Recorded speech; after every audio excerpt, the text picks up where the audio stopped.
Kerapu kertang atau lebih dikenali sebagai giant grouper dikatakan antara spesies ikan terbesar mendiami kawasan terumbu karang.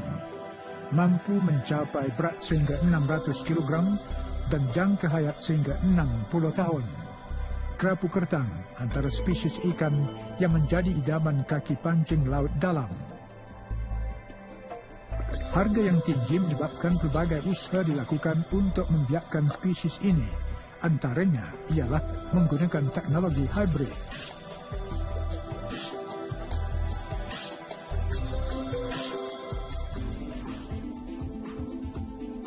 Ikan kerapu mula dibiakkan sejak tahun 1973 di kawasan laut terlindung. Terdapat pelbagai spesies kerapu di perairan negara kita yang mempunyai nilai komersial yang tinggi. Kerapu tikus, kerapu harimau, kerapu bara, kerapu hijau, dan kerapu boron antara beberapa spesies yang mempunyai harga yang tinggi selain kerapu kertang yang menjadi spesies buruan. Ikan kerapu dari perairan Malaysia telah lama diekspor ke negara-negara Asia Tenggara, Hong Kong, China dan Taiwan. Kebimbangan spesies kerapu akan menghadapi kepupusan seperti spesies ikan lain akibat permintaan yang tinggi menyebabkan usaha untuk membiakkan spesies ini mula dilakukan.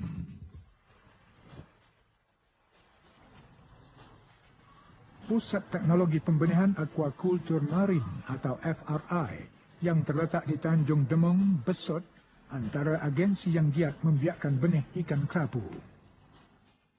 Kedudukannya yang berdekatan dengan pusat perikanan di Terengganu membolehkan pelbagai penyelidikan atau R&D dilakukan dari masa ke masa demi meningkatkan mutu perikanan negara. FRI Tanjung Demong ditubuhkan dengan nama Pusat Pengeluaran Benih Ikan Udang Laut atau PPBIUL pada tahun 1983.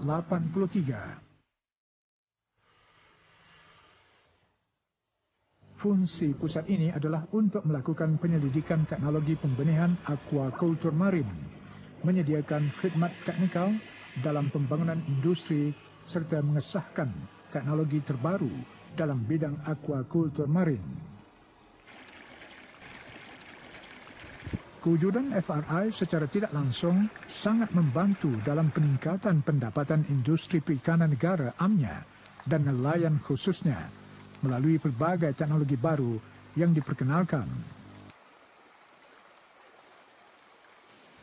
Selain spesies kerapu, FRI Tanjung Demong turut membiakkan benih beberapa spesies lain seperti ikan siakap.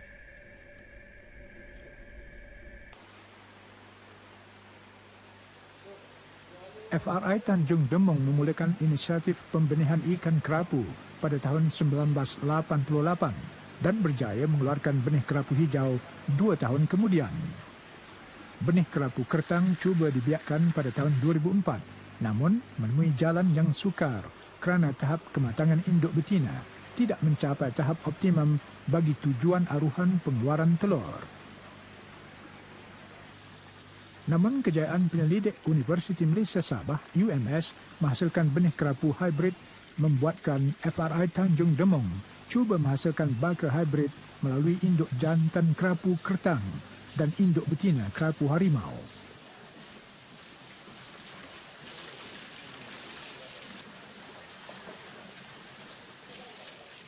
Kerapu harimau dipilih kerana merupakan spesies bersaiz sederhana dan senang dibiakkan namun agak lambat membesar.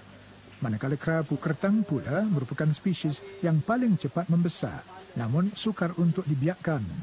Kedua-dua spesies ini mempunyai permintaan tinggi di pasaran sedangkan pengeluarannya dari sumber semula jadi semakin berkurangan. Pembenihan aquaculture penting untuk mengurangkan jurang permintaan dan bekalan.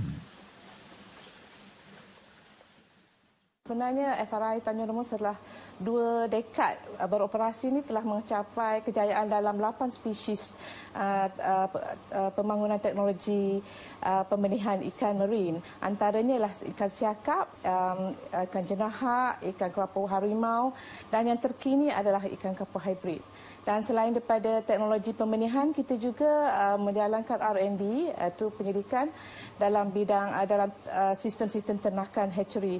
Dan antara kejayaan kita adalah membangunkan satu sistem asuhan benih ikan dalam sistem yang kita panggil sistem SEN, iaitu Chip Efficient Nursery System. Kerjasama antara FRI Tanjung Demong dan Seraya Aquatic Sendirian Berhad berjaya membangunkan teknologi pembenihan kerapu hybrid secara besar-besaran.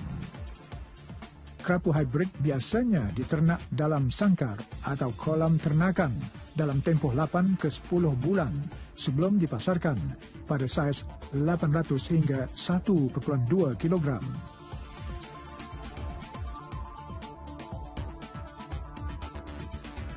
Kacukan kedua-dua spesies iaitu kerapu kertang dan kerapu harimau menghasilkan kerapu hybrid yang mewarisi ciri-ciri baik kedua-dua spesies, iaitu senang dibiakkan, hanya memerlukan tempoh singkat untuk membesar, tahan penyakit, tahan lasak, di samping mempunyai harga yang tinggi di pasaran, iaitu boleh mencapai RM80 sekilogram.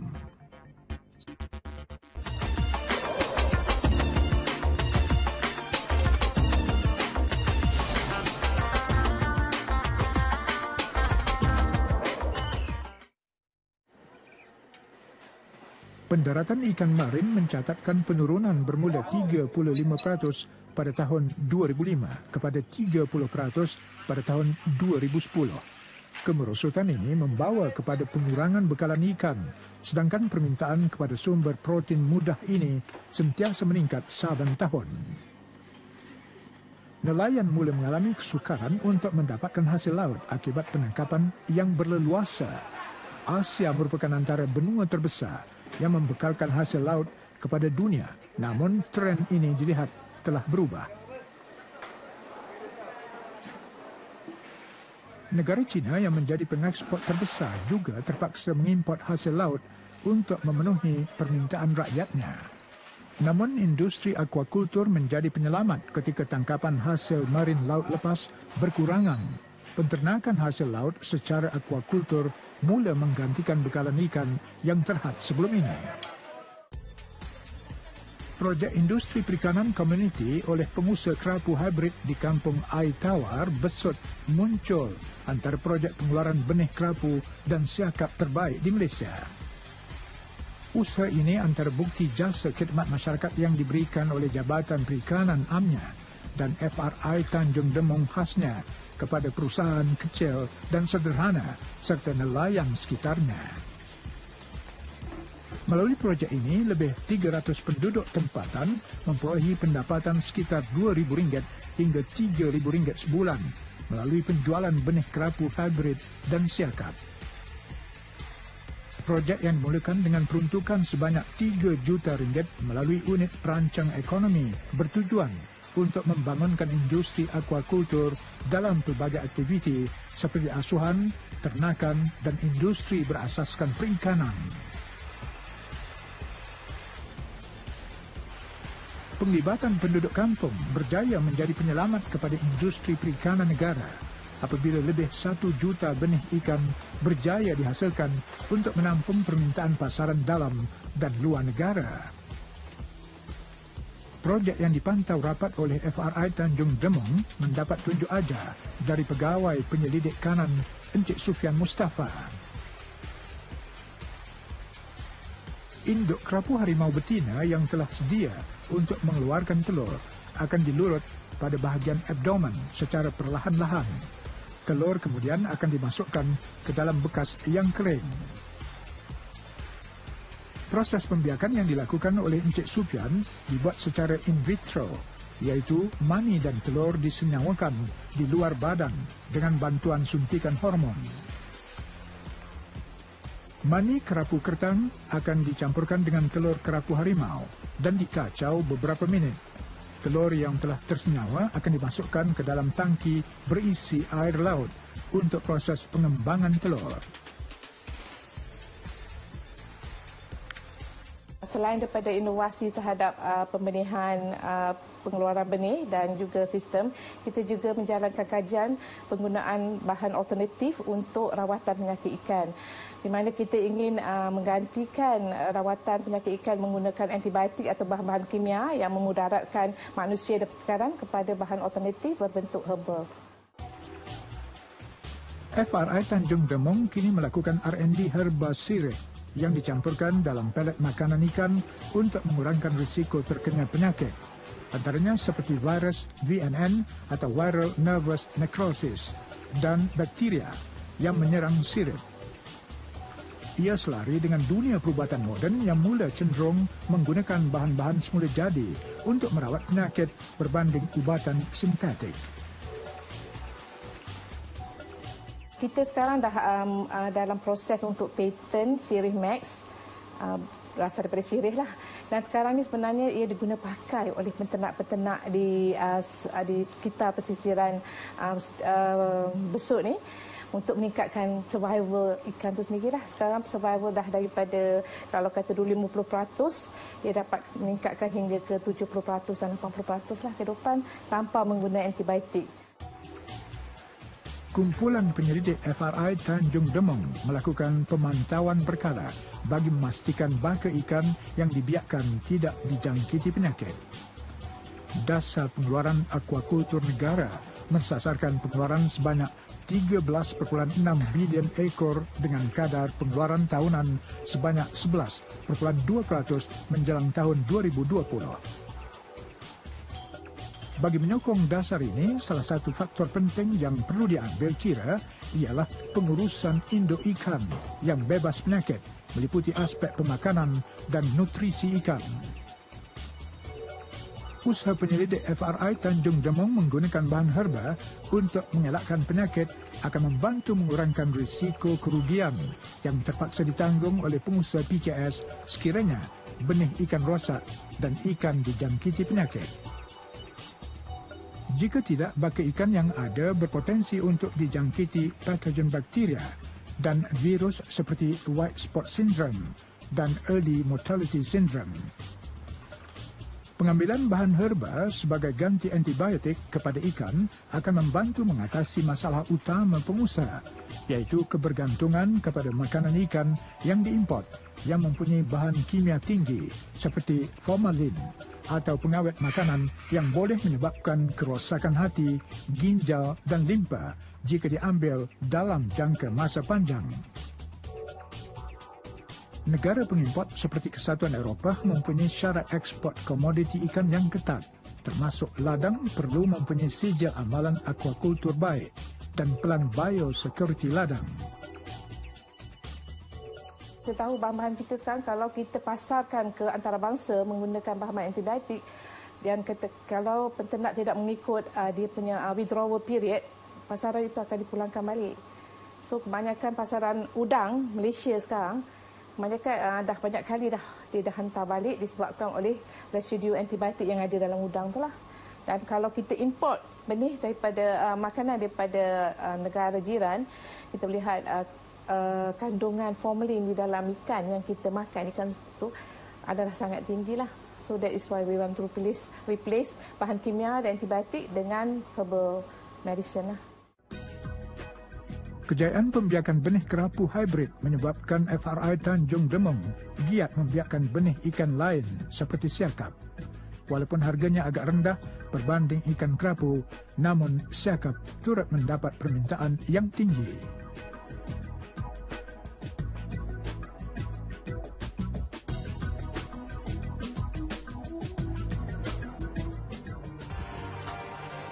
Kru Simfoni Alam berpeluang melihat proses pengambilan benih daripada kerapu induk, iaitu kerapu kertang.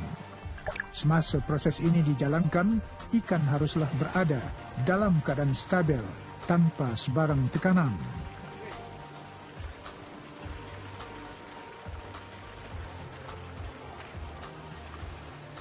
Picagari khas kemudian digunakan untuk menyedot dan telur disimpan pada suhu 10 darjah Celsius di dalam botol khas sebelum disenyawakan dengan induk betina. Hanya 80% daripada 2 juta telur tersenyawa. dan akan menetas.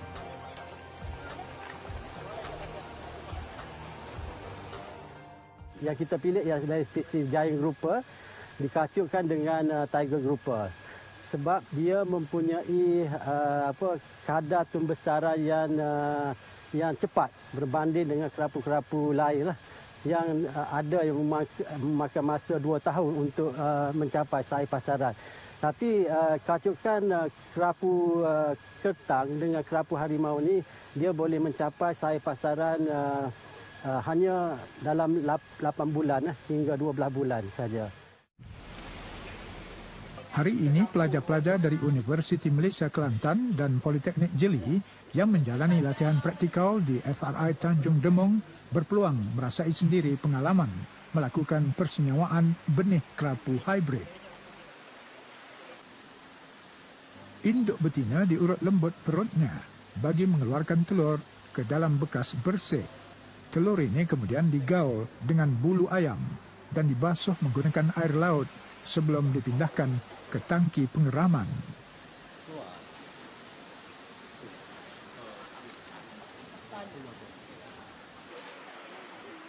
Pengalaman secara praktikal banyak membantu proses pembelajaran mahasiswa ini. Mereka kelak akan membawa pulang ilmu yang dipelajari sebagai bekal untuk menempuh alam pekerjaan.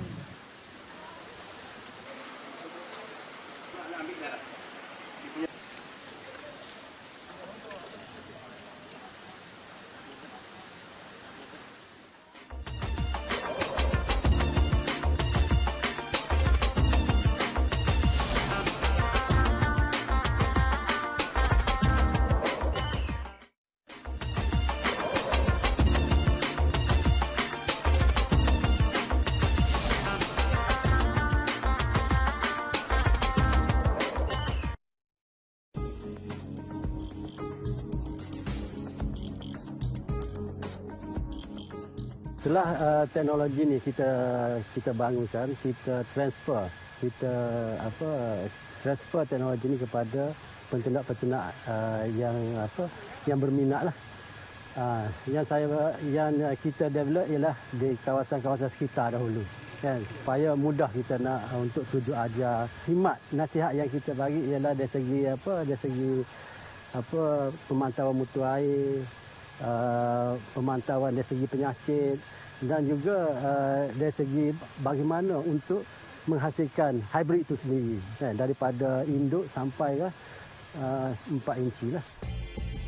Usaha berterusan oleh penyelidik seperti Encik Sufian akan membantu kelangsungan spesies kerapu hybrid. Malah pelbagai jenis kerapu hybrid lain akan muncul pada masa akan datang seiring dengan kemajuan teknologi dan permintaan yang semakin meningkat oleh manusia. Kepercayaan bahawa ikan kerapu mampu meningkatkan kesuburan lelaki menyebabkan ikan ini menjadi simbol kemakmuran bagi setengah golongan masyarakat. Seekor kerapu kertang seberat 148 kg pernah dijual pada harga RM8.000 dan mampu dihidangkan pada 400 orang pelanggan. Mengikut kajian, kulit ikan kerapu yang elastik merupakan sumber kolagen semula jadi. Manfaat ini menyebabkan semakin ramai pengusaha yang berminat untuk memelihara ikan kerapu hybrid dalam sangka kerana penambahbaikan pada ciri-ciri yang mudah untuk dipelihara berbanding kerapu biasa.